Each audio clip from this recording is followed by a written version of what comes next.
అందరికీ నమస్కారం. జ్యోతి లైబ్రరీకి స్వాగతం. ఈరోజు మనం శ్రీమతి ఎద్దనపూడి సులోచనారాణి గారు రచించిన సుకుమారి నవల 12వ భాగం చెప్పుకుంటున్నాం. గత భాగంలో అన్నపూర్ణమ్మ గారు సుకుమారిని తీసుకువెళ్ళడానికి అనసూయమ్మ గారింటికి వస్తారు. అనసూయమ్మ గారు సుకుమారిని పంపించను, బయటికి వెళ్ళిపోమ్మంటే బామ్మగారు కళ్ళు తుడుచుకుంటూ బయటికి వెళ్ళిపోతారు. ఆవిడని చూసిన సుకుమారి కళ్ళల్లో కూడా నీళ్లు తిరుగుతాయి. కథలోకి వస్తే, వారం రోజుల తరువాత నేను మధ్యాహ్నం వేళ అనసూయమ్మ గారి షాలు స్వెట్టరు ఎండలో వేస్తూ ఉంటే గండయ్య ఉత్తరం తెచ్చి ఇచ్చాడు. నేను కవరు చూశాను. అది బామ్మ రాసింది. నేను అక్కడ కూర్చుని అది చదువుకున్నాను. అందులో ఇలా ఉంది: సుకుమారి. బామ్మకి చాలా కోపం వచ్చినప్పుడు అలా పూర్తి పేరు పెట్టి పిలుస్తుంది. నా ఈ ముసలితనంలో ఇలాంటి సంఘటనలు చూడవలసి వస్తుందని నేను కలలో కూడా అనుకోలేదు. నువ్వు పుట్టినప్పటి నుండి నా ప్రాణంగా నిన్ను పెంచిన సంఘటనలే నాకు గుర్తుకు వస్తున్నాయి. ఈ వయసులో నీ నుండి ఇలాంటి బహుమతివి అందుకోవడం కోసమే నేను నిన్ను అంత ప్రేమగా పెంచానా అనిపిస్తోంది. నాకు ఊహ తెలిసినప్పటి నుండి ఈ ఇంటి పరువును కాపాడుకుంటూ వచ్చాను. కానీ ఈ రోజున నా ప్రాణం కంటే ఎక్కువగా పెంచిన నువ్వే నా కళ్ళల్లో పొడిచినట్టుగా చేశావు. ఊరిలో ప్రతి ఒక్కరూ మనల్ని చూసి నవ్వుతున్నారు. ఎందుకంటే ఎన్నాళ్ళు మచ్చ లేకుండా బ్రతికిన వంశం మనది. నవ్వడానికి, హేళన చేయడానికి వాళ్ళకి అవకాశమే దొరకనియ్యలేదు. నేను అంత జాగ్రత్తగా ఉంటూ వచ్చాను. నీ పెళ్లికి చేసిన అప్పు తీరనే లేదు. వారి వ్యాపారానికి ఇచ్చిన డబ్బు గంగలో కలిసినట్టే. నాకు తెలుసు, నువ్వు స్వయంగా ఈ పని చేసి ఉండవు. ఆ బ్రహ్మిగాడే నీ చేత ఈ పని చేయించాడు. వాడు నా మీద ప్రతీకారం తీర్చుకున్నాడు.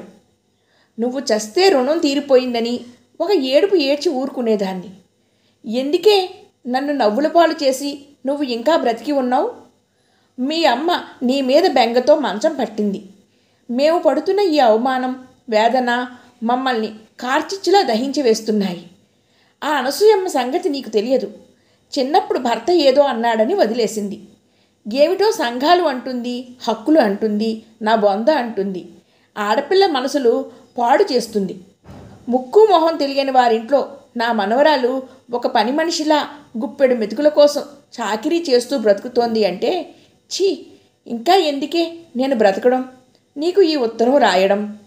వాళ్ళింట్లో చేరి వాళ్లతో కలిసి నన్ను అవమానం చేశావు నువ్వు. నాకు పొడుచుకుని చావాలనిపిస్తోంది.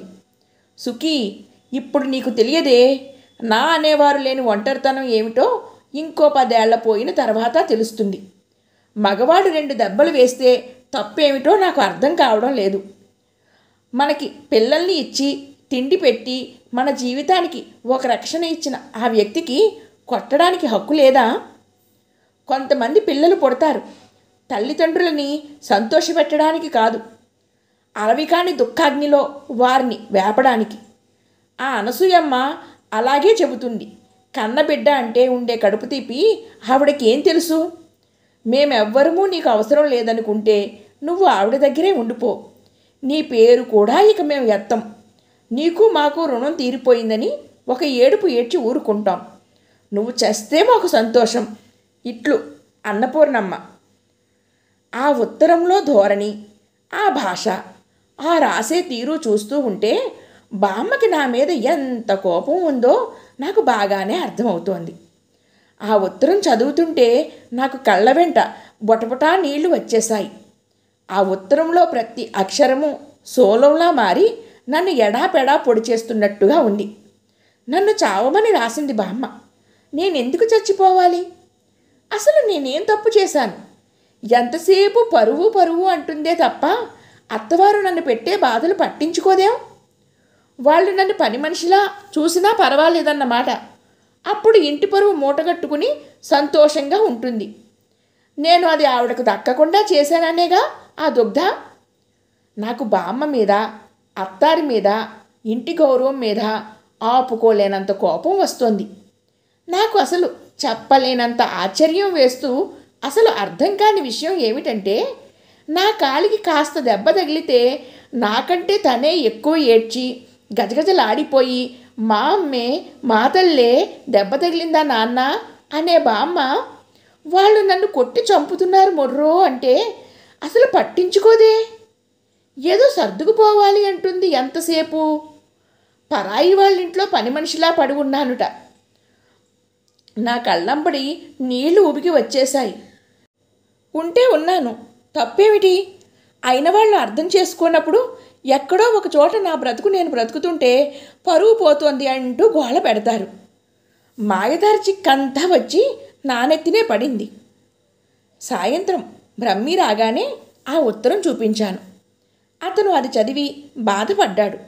నన్ను ఓదారుస్తూ, అవన్నీ ఆవిడ నిజంగా రాసినవని అనుకోకు, ఏదో ఆవేశంలో అలా రాసేశారు ఆవిడ, అవేమీ పట్టించుకోకు. పెద్దవాళ్ళకి కోపం వస్తే పిల్లల్ని చావు అని తిడతారు, అది నిజంగా చావమనా? కాదు, వాళ్ళు చావు అని తిడితే ఆయుర్దాయం పెరుగుతుందట. మీ బామ్మ నీ మీద చాలా ఆశలు పెట్టుకున్నారు, అవి నెరవేరలేదు. కోపం వచ్చి కేకలు వేసింది అంతే. ఒక్కొక్కసారి పెద్దవాళ్ళు మనల్ని అర్థం చేసుకోరు, మనమే వాళ్ళని అర్థం చేసుకోవాలి అంటూ సర్ది చెప్పాడు. బ్రహ్మి ఎంత చెప్పినా నా మనసు సమాధానపడడం లేదు.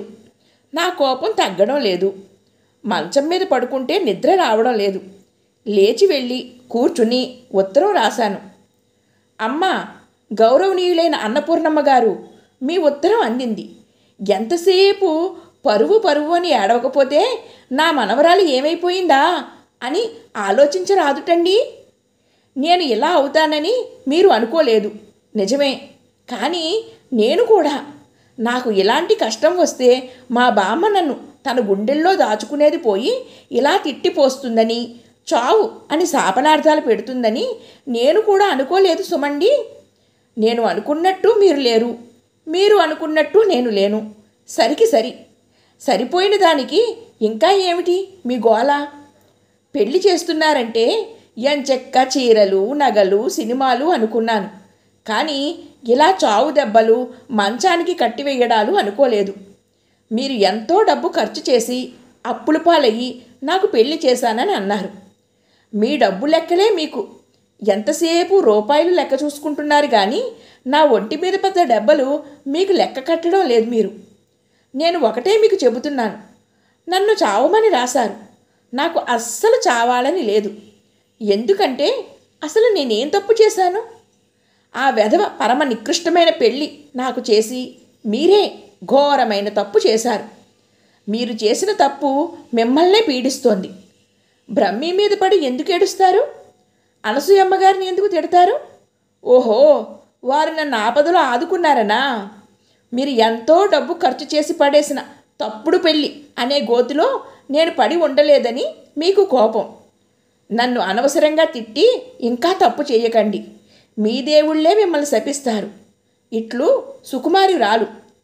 ఇలా ఉత్తరం రాసి పోస్టు చేశానని చెప్పగానే బ్రహ్మి చేత్తో నుదురు కొట్టుకున్నాడు. కర్మ, సుకుమారి, ఆవేశంలో నువ్వు కూడా మీ బామ్మకి ఏమీ తీసిపోలేదు. నేనేం చేశాను? ఆవిడ రాసిన దానికి జవాబు రాశాను, అంతే కదా.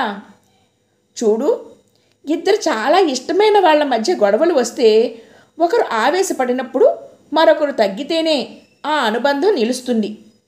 ఆవిడేదో ఆవేశంలో కోపంగా రాసింది, దాన్ని నువ్వు తగ్గించి నచ్చ చెప్పవలసింది పోయి ఆవిడ కోపం ఇంకా రెట్టింపు చేశావు.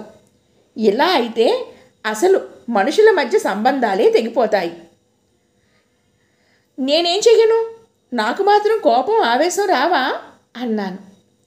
మనకిష్టమైన వాళ్ళతో గొడవ వచ్చినప్పుడు మనం కాస్త తగ్గి ఓర్పు వహించడం ఆత్మన్యూన్యతగా ఎప్పుడూ భావించకూడదు. అలా భావిస్తే ఆ వ్యక్తి మీద నీకు సరైన ఇష్టం లేనట్టే. ఏమిటో నేను ఇదంతా ఆలోచించలేదు బాబు. సుకుమారి, ఇది వరకులా కాదు. నువ్వు ఇప్పుడు ఏ పని చేసినా జాగ్రత్తగా ఆలోచించి మాట్లాడడం నేర్చుకోవాలి అన్నాడు. సరేలే, ఇక ముందు జాగ్రత్తగా ఉంటాను అన్నాను. నీకు ఒక విషయం చెప్పడానికి వచ్చాను. ఏమిటి? నాకు పూనాలో ఉద్యోగం వచ్చింది. నిజంగానా? అవును, ఇదిగో ఆర్డర్ కాగితాలు చూపించాడు. ఎప్పుడు వెళ్తున్నావు? సోమవారం. నా ముఖం వెలవెలా పోయింది. వాళ్ళు నాకు ఆఫీసులోనే బస ఏర్పాటు చేశారట. ఏంటి, నువ్వు వెళ్ళిపోతావా? కళ్ళు పెద్దవి చేసి చూస్తూ అన్నాను. అవును. నన్నేం చేసి వెళ్తావు? ఇక్కడ నీకు బాగానే ఉందిగా. ఎవరైనా వస్తే? ఎవ్వరూ రారు. నాకు చాలా భయం వేసింది. నువ్వు నన్ను వదిలి వెళ్తావా? నేను హఠాత్తుగా అతని షర్టు గుండె దగ్గర 2 చేతులతోనూ గట్టిగా పట్టుకున్నాను. నువ్వు వెళ్ళడానికి వీల్లేదు. నన్ను వదిలి ఎక్కడికి వెళ్ళడానికి వీల్లేదు, తెలిసిందా? నువ్వు వెళ్ళిపోతే నన్ను ఎవరు చూస్తారు? నాకు ఇప్పుడే భయం వేస్తోంది. వెళ్ళొద్దు, వద్దు. నేను హఠాత్తుగా అతని గుండెల్లో తలదాచుకుని గట్టిగా ఏడ్చేశాను. ఒక్క నిమిషం నేను చేసిన ఈ పనికి అతను అచేతనంగా ఉండిపోయాడు. ఏడవకు, వెళ్ళనులే అన్నాడు. నిజంగానేనా? నిజమే. నా తల మీద ఒట్టి వెయ్యి. అంత మాట ఎందుకులే? లేదు, వెయ్యి. నన్ను వదిలి ఎక్కడికి వెళ్ళనని ఒట్టు వెయ్యి. నేనే అతని చెయ్యి తల మీద పెట్టేసుకున్నాను. అతని చేతుల్లో ఆర్డర్ కాగితం నలిగి ఉండగా మారిపోయింది. అనసూయమ్మ గారు 4 ఉత్తరాలు ఇచ్చి పాండుకిచ్చి పోస్ట్ చేయించమంది. సాయంకాలం వేళ చల్లగా ఉంది. పోస్ట్ బాక్సు పక్క వీధిలోనే ఉంది. సునీత స్విమ్మింగ్ నేర్చుకోవడానికి వెళ్ళింది. అనసూయమ్మ గారు ఎవరితోనో ఫోన్లో మాట్లాడుతోంది. నాకు ఈ చల్లని సాయంకాలం వేళ ఇంట్లో ఉండబుద్ధి కాలేదు. నేనే ఆ ఉత్తరాలను పట్టుకుని పక్క వీధిలో ఉన్న పోస్ట్ బాక్స్ దగ్గరకు వెళ్ళాను. సాయంకాలం వేళేమో చాలా హాయిగా ఉంది. ఆ కార్లు, ఆ హడావిడి చూస్తూ ఉంటే నాకు ఎంతో ఆనందంగా అనిపిస్తుంది. ఈ ప్రపంచంలో ఎన్ని రకాల మనుషులు, ఎంత సందడి. నేనొక్కదాన్నే పని లేనట్టు మెల్లగా నడుస్తూ ఉన్నాను. అందరూ పనితో సతమతమవుతున్నట్టుగా ఆ సాయంకాలపు నీరెండ అందాలు చూపించడానికి, చూడడానికి టైము లేనట్టుగా హడావిడిగా వెళ్ళిపోతున్నారు. వాళ్ళు ఎంత అదృష్టవంతులో కదా. అంత పని ఉన్న మహానుభావులు. ఏ పని లేకపోవడం నాకు తోచనట్టుగా ఉంది. నా నరంలో ఏదో ఉత్సాహం. ఏదైనా పని ఉంటే చేసేయాలి. హడావుడిగా అందరితోనూ కలిసి తిరగాలి. ఇలా ఉంటే ఏం తోస్తుంది? ఇంతలో నా పక్కన కారు ఆగింది. అందులో నుండి ఒక ఆయన దిగి వచ్చాడు. బాగున్నారా? పలకరించాడు. ఆయనెవరో గుర్తుకు రాలేదు. నేనెప్పుడూ చూడలేదు. నవ్వు తెచ్చిపెట్టుకుంటూ చూశాను. రండి, కారులో దించుతాను అన్నాడు. వద్దండి, మొహమాటంగా అన్నాను. పర్వాలేదు రండి అతను అంటూనే నా చెయ్యి పట్టుకుని తీసుకువెళ్ళిపోతున్నాడు. అరే, వద్దంటుంటే? అతని జబర్దస్తి అర్థమయ్యి అతని చేతిని విదిలించుకునే లోపలే నేను అతని కారు దగ్గరికి వచ్చేశాను. అతను నా మాట వినిపించుకోలేదు. నేను రానని సాగుతుంటే మొహమాట పడకండి, పదండి అంటూ నవ్వుతూనే అంటూ చేతులు మాత్రం మొరటుగా నా శరీరాన్ని కారులోకి తోసేస్తున్నాయి. పక్కన వెళ్ళే వాళ్ళకి ఏమాత్రం అనుమానం రావడం లేదు. నన్ను బలవంతంగా కారులో కోలేసి తలుపు వేశాడు. నాకేమిటో భయం వేసింది.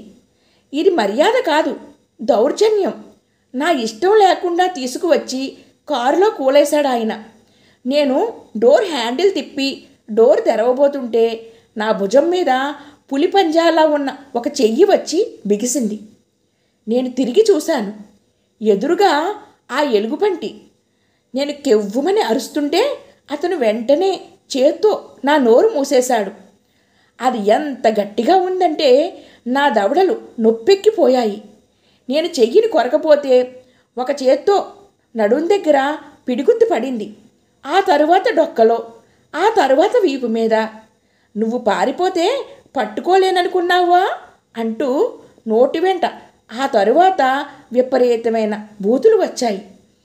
నా శరీరం అప్పటికే దెబ్బలతో హోనం అయిపోయింది. అయినా సరే నేను పెనుగులాడుతుంటే ముఖం మీద ఒక దెబ్బ ఫెడేలుమని పడింది. ఆ తరువాత ఈడ్చి తల మీద. నేను కిందకి అతని కాళ్ళ దగ్గర కరుచుకుపోయినట్టు పడిపోయాను. అతను నా జుట్టుని చేజిక్కించుకున్నాడు. నేను లేవబోతుంటే కొబ్బరికాయని జుట్టుతో లేపినట్టు లాగి ఒడిలో తల ఉంచాడు. నా తలని లేవనీయకుండా అతని చేత్తో అదిమి పట్టాడు. నాకు ఊపిరి ఆడటం లేదు. చచ్చిపోతానేమోనని భయం వేసింది. ఇంకో అతను ముందు సీట్లో నుండే నా కాళ్ళు తాడుతో కట్టేశాడు. తరువాత నా చేతులకి కూడా తాడు కట్టేశారు. నేను కదలలేనట్టు శవంలా ఆ కారులో పడి ఉన్నాను. కారు రివ్వును వెళుతోంది. నల్లటి అద్దాలు అవడం వలన నేను బయటి వారికి ఎవ్వరికీ కనిపించడం లేదు. పారిపోయి మా పరువు తీస్తావుటే? అతను మళ్ళా బూతులు తిడుతూ నా తొడ దగ్గర గట్టిగా మెలిపెట్టాడు. ఆ బాధకి నా కళ్ళల్లో నీళ్లు తిరిగాయి. భగవంతుడా, ఇంక నాకు ఈ జీవితం వద్దు, త్వరగా చచ్చిపోయేటట్టు చూడు. దేవుడిని ప్రార్థించసాగాను. నా ముఖం వాచిపోయింది. పెదవి రక్తం కారుతోంది. కళ్ళల్లో నుండి నీళ్లు వస్తున్నాయి. నేను మళ్ళా వీళ్ల చేతుల్లో చిక్కాను అనే సత్యం నా మనసుని నీళ్లలా తోసేస్తోంది. నాకు భయంతోనో ఇంకేదో ఘాటు వాసనతోనో నిద్ర వచ్చేసింది. నాకు మెలకువ వచ్చేసరికి చీకట్లో ఉన్నాను. నా శరీరం కదలడానికి వీలు లేకుండా బంధించి ఉంది. ఒళ్ళంతా పిండి చేసినట్టుగా ఉంది. అలాగే మూలుగుతూ పాకుతూ కిటికీ దగ్గరికి వచ్చి చూశాను. దానికి చువ్వలే తప్ప తలుపులు లేవు. అందులో నుండి చూశాను. నాకు నేనెక్కడున్నానో అర్థమయ్యింది. మా అత్తగారింట్లో పైభాగంలో ఎడ్ల గంటలు, పాత ఇత్తడి చెక్క సామాన్లు పడేసే గదిలో ఉన్నాను. నేను గొంతెత్తి గట్టిగా అరిచాను. ఎవ్వరూ రాలేదు. అక్కడున్న పిల్లికోన మాత్రం మ్యావ్ మ్యావ్ అని అరవసాగింది. అది నా మీద పడుతుందేమోనని భయం. మళ్ళీ అరిచాను. నా అరుపుకి సమాధానంగా దూరంగా కుక్క మొరిగింది. నేను గొంతెత్తి అరుస్తున్నాను, కానీ ఎవ్వరూ రాలేదు. అరిచి అరిచి నా గొంతు బొంగురుపోయింది. దాహంతో నాలిక పొడారిపోయింది. పెదాలు పగిలిపోయినట్టే ఉన్నాయి. నా నిస్సహాయ స్థితికి నాకు ఏడుపు వచ్చేసింది. నేను వీళ్ళని ఏమీ చెయ్యలేను. వీళ్ళు నాకంటే చాలా బలవంతులు, క్రూరులు. వాళ్ళ చేతుల్లో నా ఎముకలు ఇప్పటికే సగం పైగా చూర్ణం అయిపోయినట్లున్నాయి. ఈ శిక్ష వాళ్ళు నాకు ఎందుకు వేశారో నాకు తెలుసు. నేను సాంప్రదాయాన్ని కాలతన్నాను. నాకు స్వతంత్రం కావాలి అని నేనే ప్రకటించుకున్నాను. వీరి కోరల నుండి పారిపోయాను. నా జీవితాన్ని నేను నిర్మించుకోవడానికి ప్రయత్నాలు చేశాను. వాళ్ళని ఎదిరించాను. వాళ్ళ పరువు తీశాను. నేను ఒక మనిషినే అని నా మాటలు చేష్టల ద్వారా ప్రకటించుకున్నాను. అది వీళ్ళు సహించలేకపోతున్నారు. అందుకే ఇలా నన్ను చిత్రహింస చేస్తున్నారు. నేను ఏం చేయగలను? ఏమీ చెయ్యలేను. నా ప్రాణం పోయే వరకు ఈ నరకంలో ఇలా ఉండాల్సిందే. నా ఒళ్ళంతా చాలా నొప్పులుగా, భరించలేనంత బాధగా ఉంది. నేను ఆ బాధని తప్పించుకోవడానికి బ్రహ్మీని గుర్తు చేసుకోసాగాను. సునీత చిలిపి మాటలు జ్ఞాపకం తెచ్చుకుంటున్నాను. ఆ విధంగా తాత్కాలికంగా వర్తమానం వదిలేసి ఆలోచనల రెక్కలు తగిలించుకుని అటూ ఇటూ ఎగరడానికి నిస్సహాయంగా ప్రవర్తిస్తున్నాను. నిద్ర వస్తోంది, పోతోంది. నేను గొంతెత్తి అరుస్తున్నాను. పెద్దగా మూలుగుతున్నాను. ఏడుస్తున్నాను. నా ఏడుపు, నా అరుపులు, నా మూలుగులే నాకు తోడుగా అనిపిస్తున్నాయి. కాకపోతే ఈ చీకటి, ఈ బందిఖానా, ఈ శరీరం కట్టేసి పడి ఉండడం, నా ఈ నిస్సహాయత నాకు పిచ్చెక్కించేస్తోంది. అందుకే అరుస్తున్నాను, పెద్దగా మూలుగుతున్నాను. మాగన్నుగా కునుకు తీస్తూ పడి ఉన్న నాకు తలుపు కిర్రుమనడంతో మెలకువ వచ్చింది. తలుపు తెరుచుకోగానే వెలుతురు దూకి వచ్చింది. కింద పడి ఉన్న నాకు వచ్చినదెవరో మొదట అర్థం కాలేదు. తరువాత క్రమంగా తెలిసింది. ఆ వగలు, ఆ మాట, ఆ ఆకారం మా అత్తగారిది. దగ్గరికి వచ్చావా? చంపేస్తాను అరిచాను. ఆవిడ చప్పున వెళ్ళిపోయి తలుపులు వేసేసింది. వెలుతురు కాస్త పోయింది. తల తిప్పి చూశాను. కిటికీలో నుండి ఆకారం కనిపిస్తోంది.